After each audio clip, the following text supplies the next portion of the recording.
doing mathematics just to place electrodes on somebody's head? Like, what would you be doing some kind of...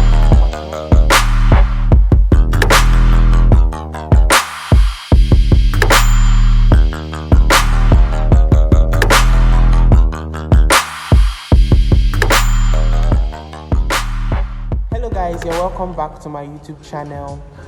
If you're new here, kindly hit the subscribe button and the notification bell so that you'll be notified when next a video like this drops. Video specifically describes my experience in what I did in EEG, like my EEG posting, also a sub part of my internal medicine posting. Like I said in my previous internal medicine video, if you have not watched that video, the link is in the description, so go and watch my experience and the mistakes, some of the things I did in internal medicine, because I also described EEG and also other units I rotated in internal medicine, pediatric and adult EEG. So before getting to this unit, I thought that EEG is just like ECG, you already know where to place the electrodes. When you just know the intercostal spaces, you already know the same for EEG, but it was not the same.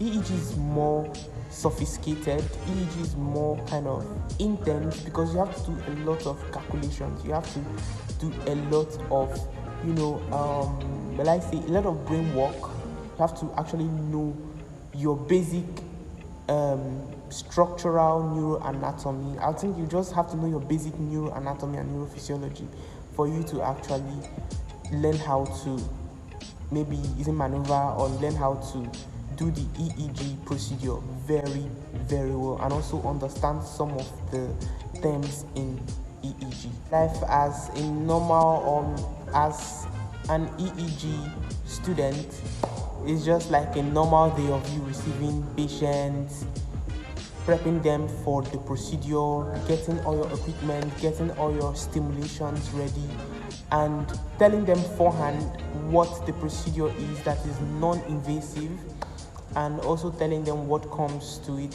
because they have to actually comport themselves throughout the procedure. So you have to make sure that the patient understands you before you begin the procedure, and you also need to learn how to get familiar with some of the things that are involved in this procedure or during this procedure. So in EEG, basically, where I did my posting, there are basically things that we work with. We work with the hyperventilating fan and the photic light. So this photic light is just like a normal photo light that they use to stimulate seizures, or they use during the EEG procedure. About 4 weeks in EEG units.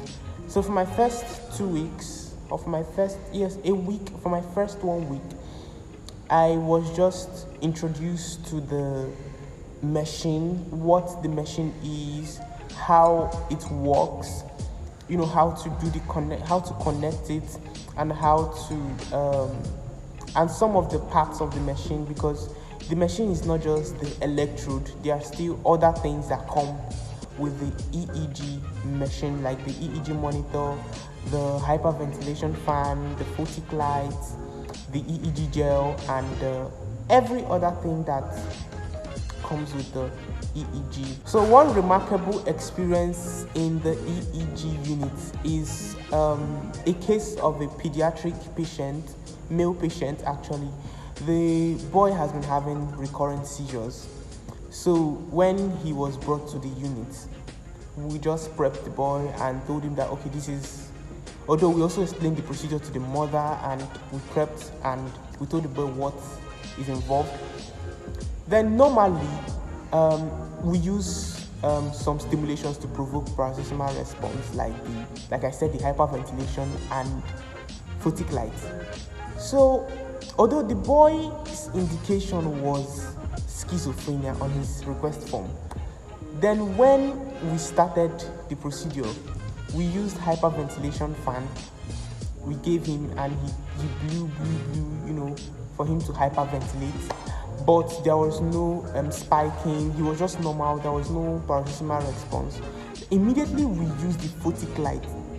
The boy started jerking. He pulled off all the electrodes from his head, and before we could stabilize him, it was almost 2 hours in the procedure. So I think that's just the remarkable, because EEG is something you have to be very careful to do. You have to place the electrodes very well from occipital, frontal, everywhere, and calculate. Make sure that your calculations are accurate. Although there are different types, you could use 10 to 20 or 10 to 10 electrode placement. How do you get into EEG? Just like every other way I've gotten into the units, I've done my rotations. EEG is part of internal medicine. Like, it's a unit in neurology, although it could be a unit in neurology per se, also a unit in pediatrics. You can get into EEG just by the same way you submit your applications to various other units that you want to do your posting. But if the hospital is maybe the EEG unit is kind of different, I would say maybe it's different from the internal medicine, it's different, like it's kind of every other unit, maybe like the ECG and the echo that is in internal medicine, then you know that your application will just be different. You have to just send the application directly to the EEG. These are basically my experience in EEG. I learned how to perform the EEG procedure.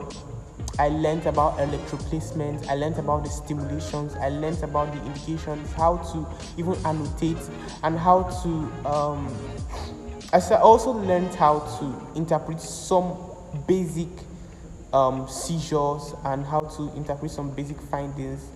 Thank you guys for watching this video to this end. Video helpful, give this video a thumbs up, like, share, and subscribe to this channel, and I'll see you guys in the next video.